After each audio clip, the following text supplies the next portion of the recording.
So we have Donna Cobb Diamond and Dwayne Diamond here representing Cobb's Welding Service. Tell us how it started.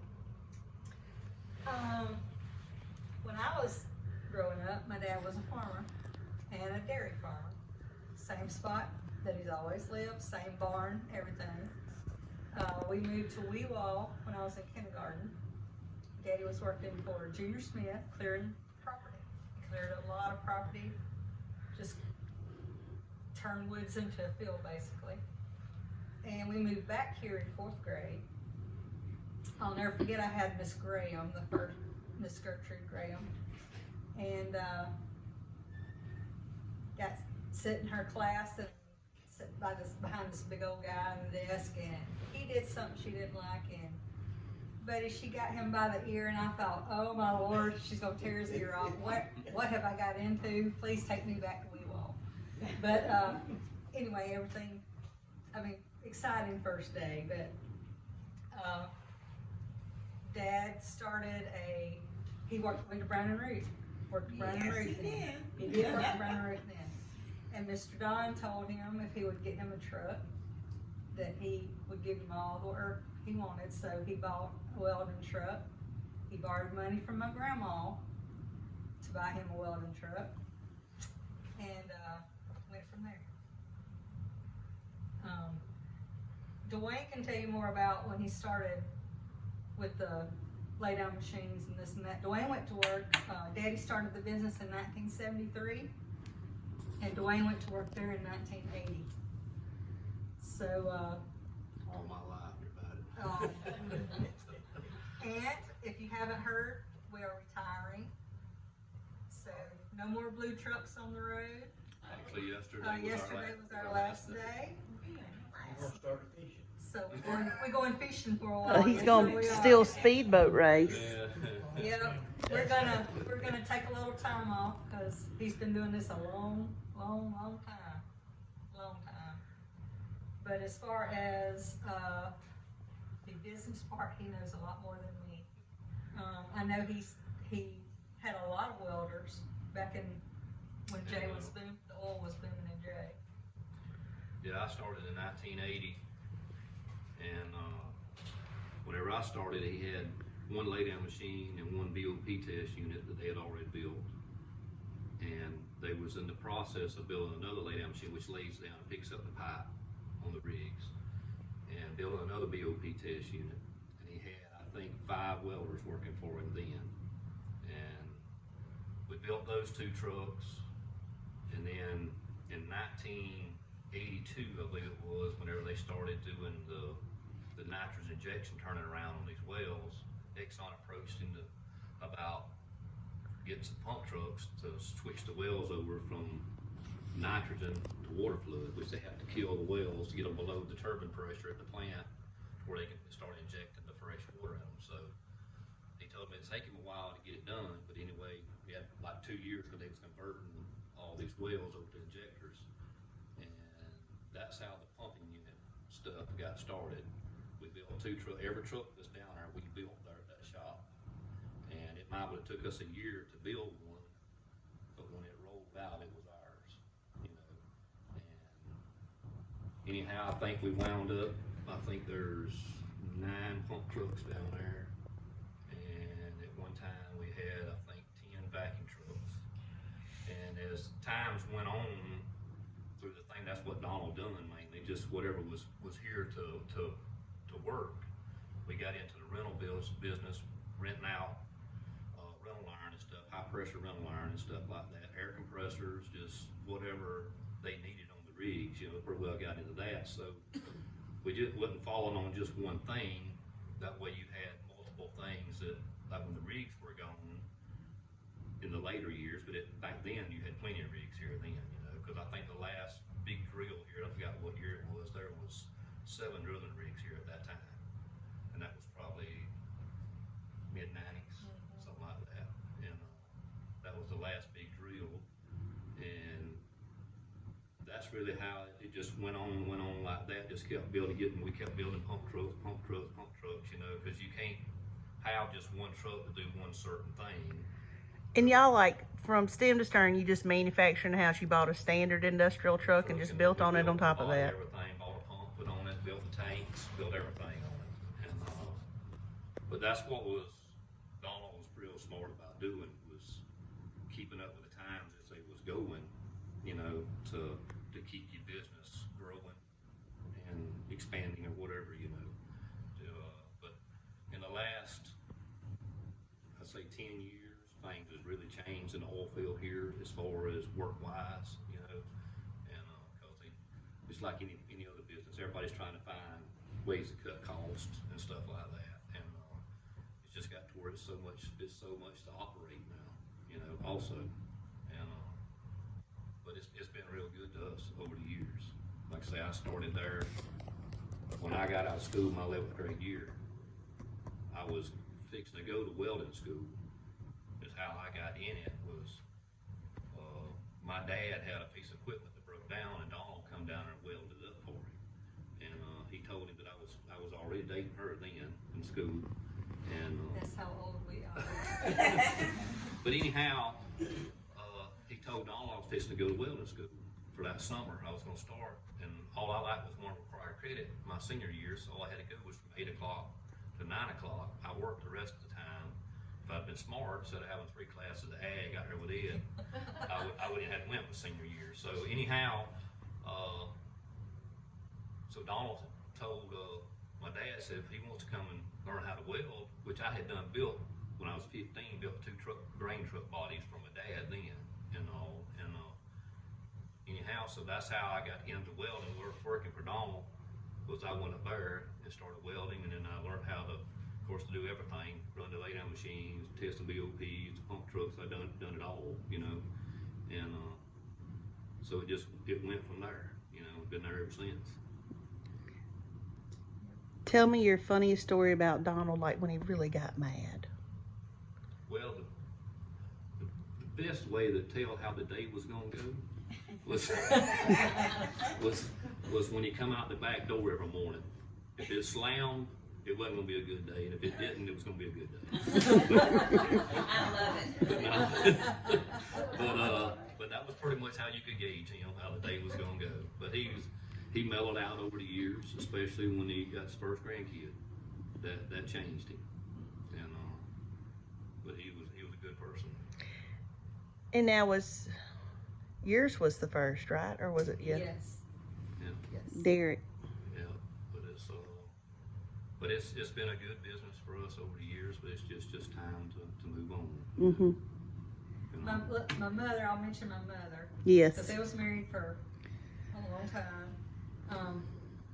He got the welding truck, and as a matter of fact, his first ticket, I've got his first invoice that he made. He borrowed one from Earl Ward. It says Ward's Welding on it. He marked it and put Cobb's Welding in it because he didn't have any invoices, and that was in '73. And he started getting busy and started hiring people. Well, and Mother was self-taught. She taught herself how to keep the books. I mean, she never went to college or anything like that. You know, back then you got paperwork in the mail. You didn't punch a thing on the computer. You done everything. Everything was manually done or done by a chart from the government or whatever. And very proud of her too. She took on a big chunk because you can't make it without a secretary. A chief operating officer. That's right, chief operating officer and all around, you know, boss.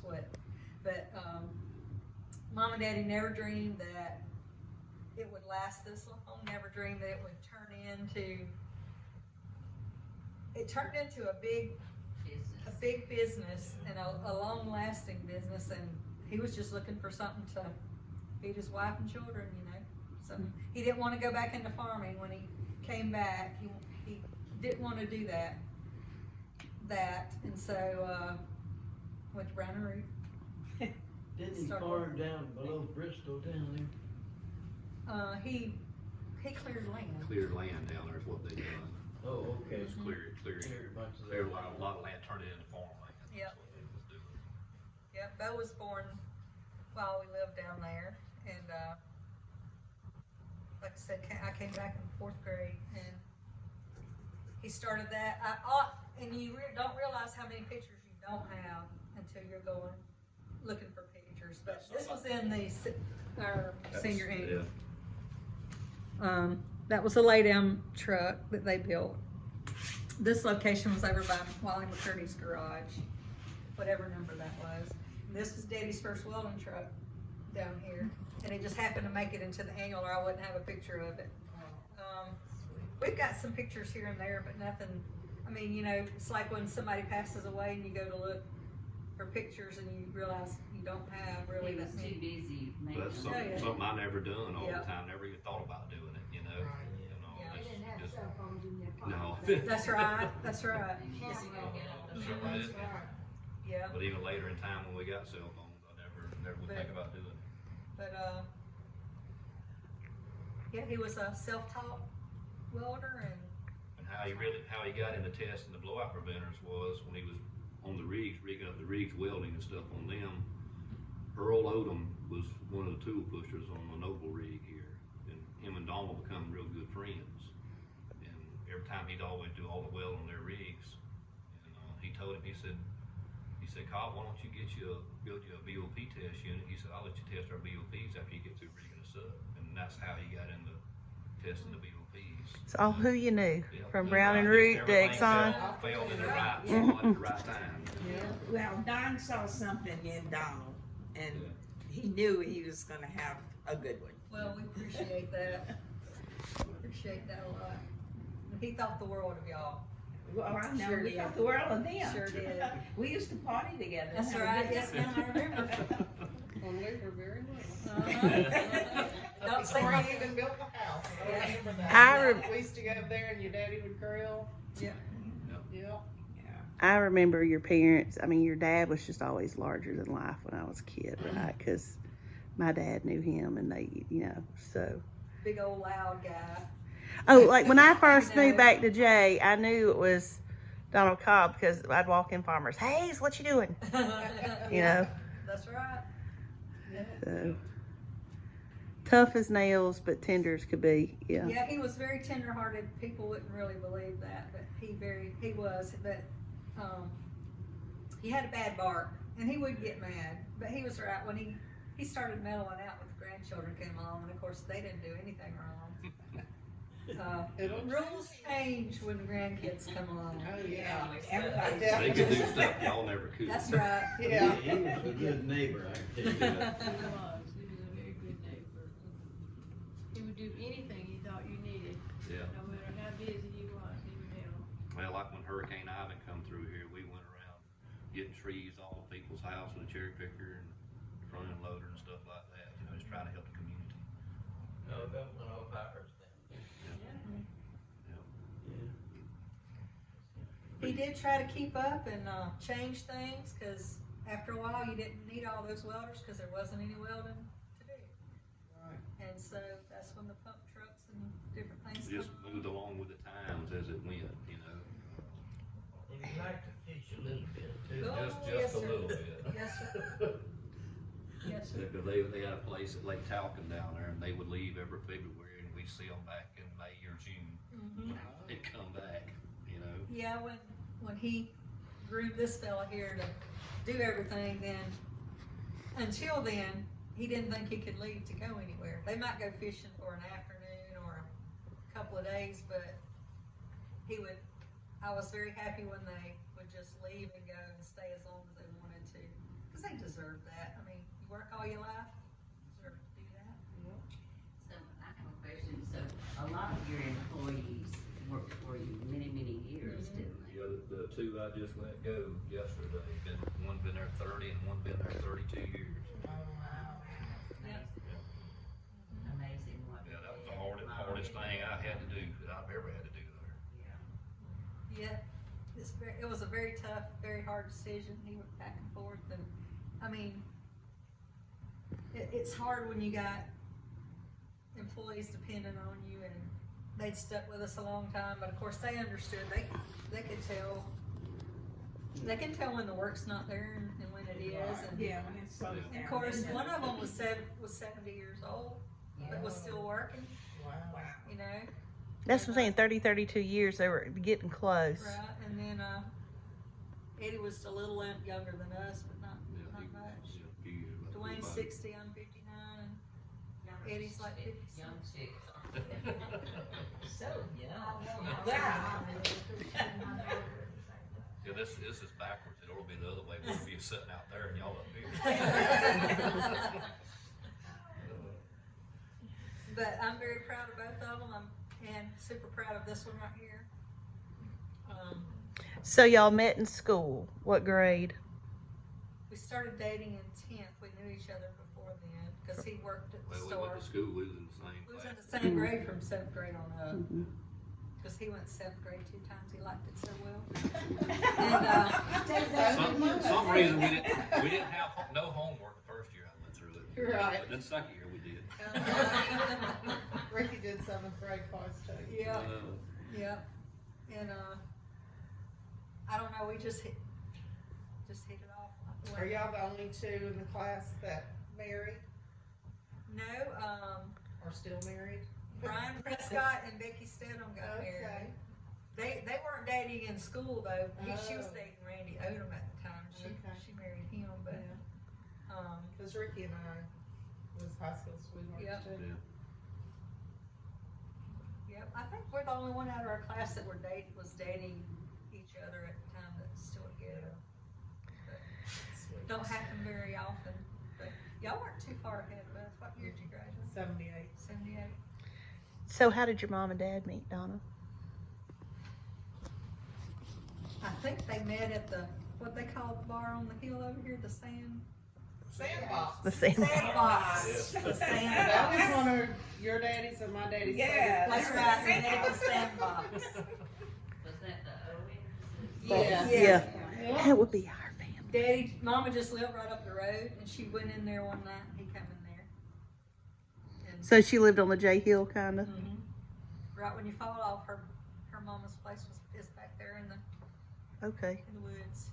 And it's still there. Somebody else has it, of course, and I can't remember the guy's name that bought it. He got killed in a wreck a few years ago, but his wife still lives there. So reference, my great aunt Irene and my great uncle Homer owned the Sandbox, which was why my dad was double first cousins with Tommy and Tony and Lee and That's all where they them. met. Mm-hmm.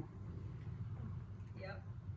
He was 7 years older than she was, and she just happened to go in there that particular night. She was, they got married in 62.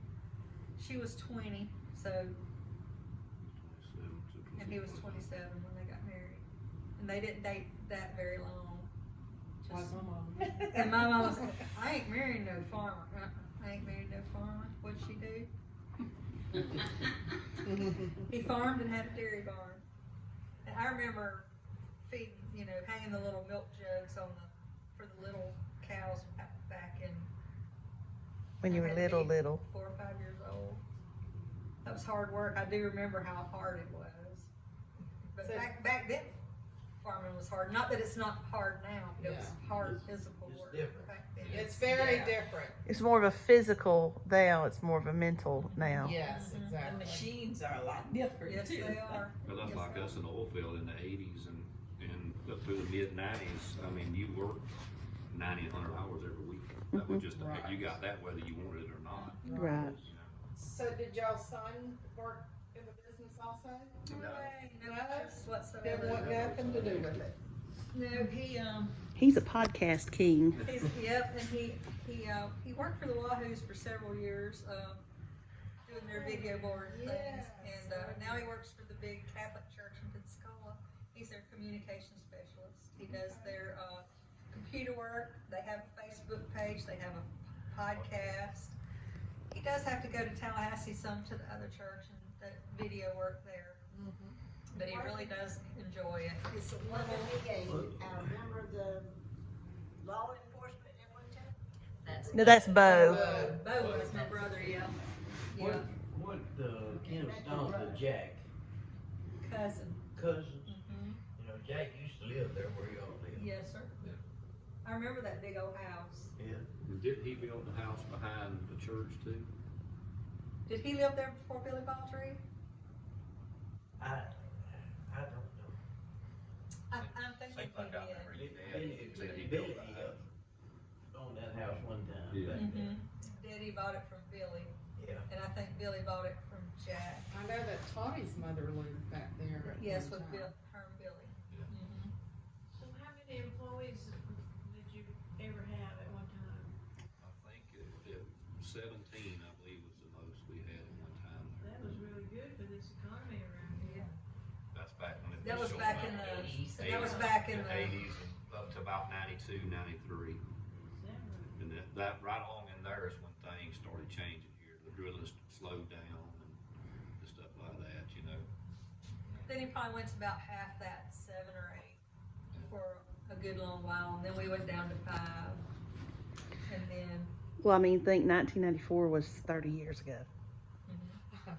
So, yeah.